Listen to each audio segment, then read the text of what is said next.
గతంలో బీఆర్ఎస్ ప్రభుత్వం మీద దుమ్మెత్తి పోసినటువంటి కాంగ్రెస్ నాయకులు ఇవాళ ఎందుకో కల్లాల కాడికి పోతలేరు. ఇవాళ ముఖ్యమంత్రి పట్టించుకోడు, మంత్రులు కల్లాల కాడికి పోరు.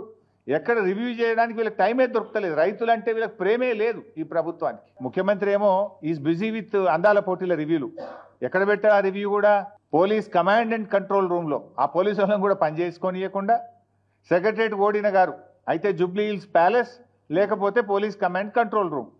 నెల రోజులకు ఒక్కసారి కూడా సెక్రటరేట్ ముఖం చూస్తలేడు. ఇవాళ ఆ పోలీస్ కమాండ్ కంట్రోల్ రూమ్లో అందాల పోటీల మీద రివ్యూ పెడుతున్నావు కదా రేవంత్ రెడ్డి గారు. మరి రైతులకు రైతు బంధు అందిందా లేదా అని ఎందుకో రివ్యూ పెట్టవు? మరి అసెంబ్లీలో బడ్జెట్లో చెప్పిన రుణమాఫీ 42,000 కోట్లు అయిందా లేదా అని రివ్యూ చేయడానికి నీకు సమయం దొరకలేదా రేవంత్ రెడ్డి గారు? ఇవాళ మార్చ్, ఏప్రిల్, మేలో చనిపోయిన రైతులకు రైతు బీమా డబ్బులు రావడం లేదు. దీన్ని రివ్యూ చేయడానికి రేవంత్ రెడ్డి గారు మీకు సమయం లేదా అని నేను అడుగుతా ఉన్నా. ఈ వడ్లు కొంటలేరు, వడ్ల కుప్పల మీద రైతులు పిట్టల్లాగా రాలిపోతుంటే దీని మీద రివ్యూ చేయడానికి మీకు సమయం లేదా అని నేను అడుగుతా ఉన్నా. గొప్పగా చెప్పిన 512 కోట్ల బోనస్ రావడం లేదు. ఇవి ఎందుకు పడతలేవు రైతులకు?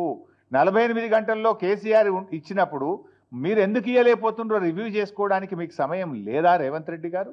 అందాల పోటీల మీద ఉన్న శ్రద్ధ రైతుల మీద మీకు ఎందుకు లేదు అని నేను సూటిగా ప్రశ్నిస్తా ఉన్నా. నేనేమి రాజకీయంగా చెప్తున్నటువంటి విషయం అంతకంటే కాదు.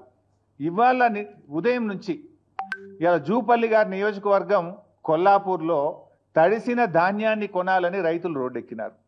వాళ్ళని పట్టించుకునే నాతులు లేదు. తరుగు పేరిట కిలోల కొద్ది 4 కిలోలు 5 కిలోలు తీస్తుండ్రని చెప్పి ఇవాళ కొల్లాపూర్లో వాళ్ళు ధర్నా చేసిండ్రు. నాగర్ కర్నూలు జిల్లా పెంటపల్లి మండలం జటప్రోలులో ఇలా తడిసిన ధాన్యాన్ని కొనండి, మొలకలెత్తుతున్నాయి అని చెప్పి రోడ్డెక్కి రైతులు ధర్నా చేసిండ్రు.